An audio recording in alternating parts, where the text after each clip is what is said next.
The streets in the northern Italian town of Asolo tell a remarkable story of time and artistry.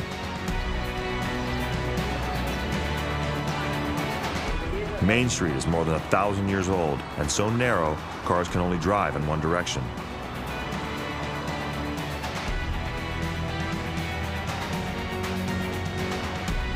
Other streets in town pay homage to centuries of writers and artists who lived and worked here, including English poet Robert Browning.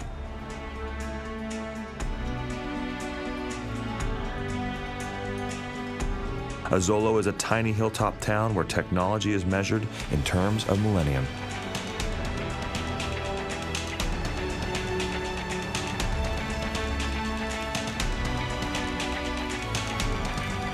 The fountain in the plaza is still fed by an ancient Roman aqueduct.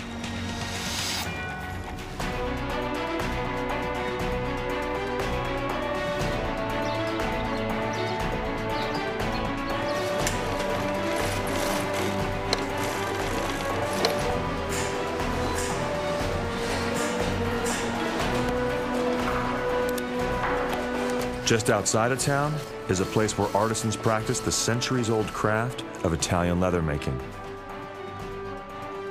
Except these days, their art is all about keeping motorcycle riders and racers safe.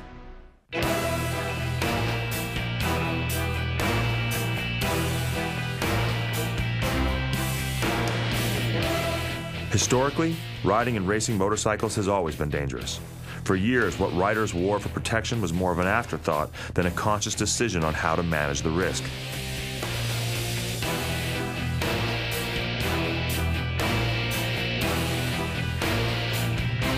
As late as the 1980s, racers rarely walked away from a crash without serious injury. My bike slid.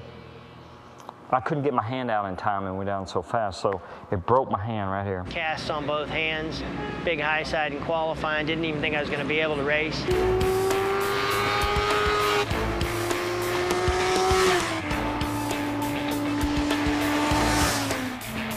Alpinestars is a company focused on managing the risk of riding a motorcycle. They specialize in top-of-the-line motorcycle riding and racing gear. Boots, gloves, back protectors, and their custom-made, handcrafted full-piece racing leathers.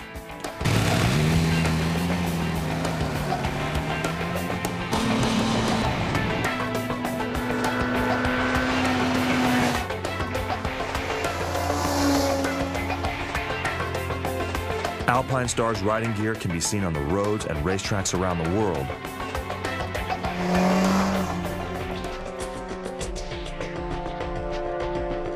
But each piece is designed, tested, and handcrafted at their headquarters outside of Asolo.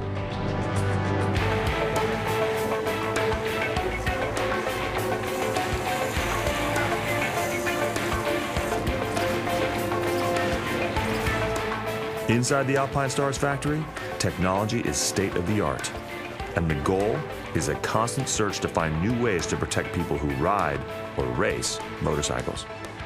The ubiquitous leather jacket is long gone in these days. We have companies like Alpinestars putting together products that protect us. So if you're thinking about getting into motorcycling, if you're into motorcycling and you're wearing a black leather jacket, you've got to start thinking about companies that are putting together these products.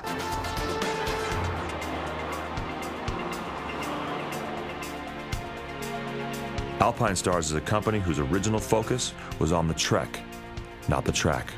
Alpinestars as a company was founded in 1963, initially building ski boots and mountain hiking boots. We're only a few miles from the Alpine Dolomites here, so there's a heritage for mountain climbing and trekking. But also there's a strong motorcycle fraternity here.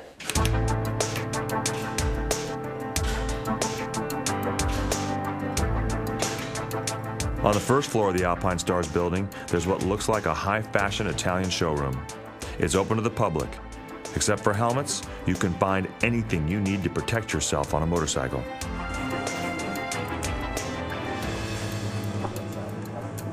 But in the basement, which is off limits to visitors, it's not fashion, but function that matters. This is where all Alpinestars riding gear is designed and tested. To reduce the risk of injury in a crash, nothing can be left to chance because even the best racers crash without warning. 5 seconds in front and I fell down with 3 laps to go. What was I thinking?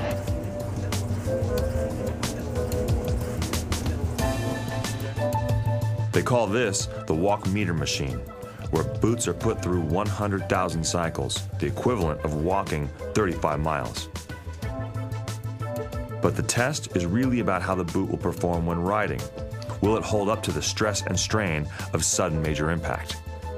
Obviously, the foot is a complex piece of physiological anatomy, and it's very important to stop the force of an impact being transmitted in a very pure form straight to the joints of the foot or up to the knee.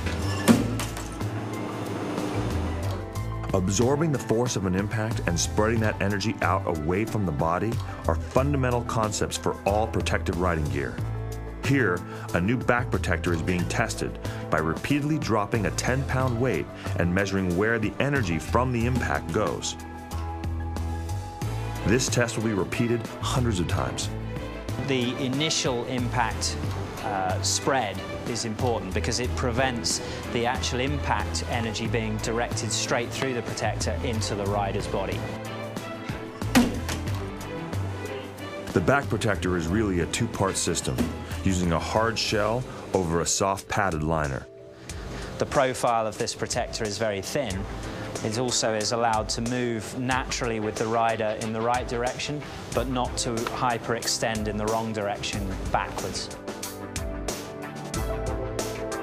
The back protector uses man-made thermoplastic and gels to protect the rider. But when it comes to the actual riding suits, leather is still the material of choice. Very thick leather.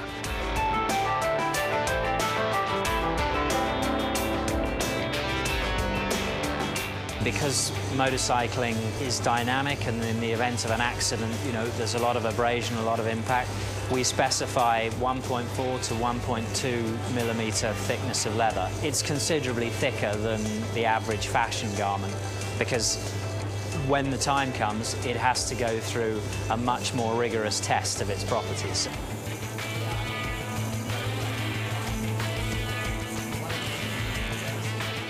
The abrasion test machine runs pads of sandpaper over different leather samples in a scientifically controlled environment to make sure the leather will provide enough protection in the event of a crash. Surprisingly, the wrong color of leather dyes can reduce the leather's ability to withstand a crash.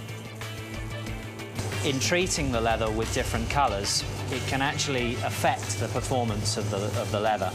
A simple example is the red and the silver both passed the test, while the blue and the green, in this case, failed the test.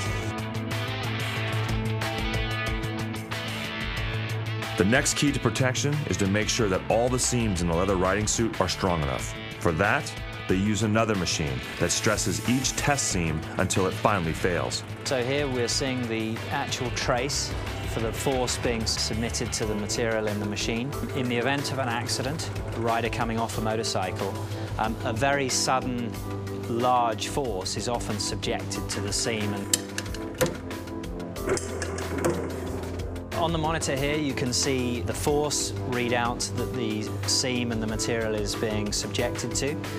1,000 newtons on the scale here equates roughly to 500 pounds of force. So we're looking for that as the minimum standard that we require. So here, in this case, this sample broke above that, so we've exceeded our own in-house standards.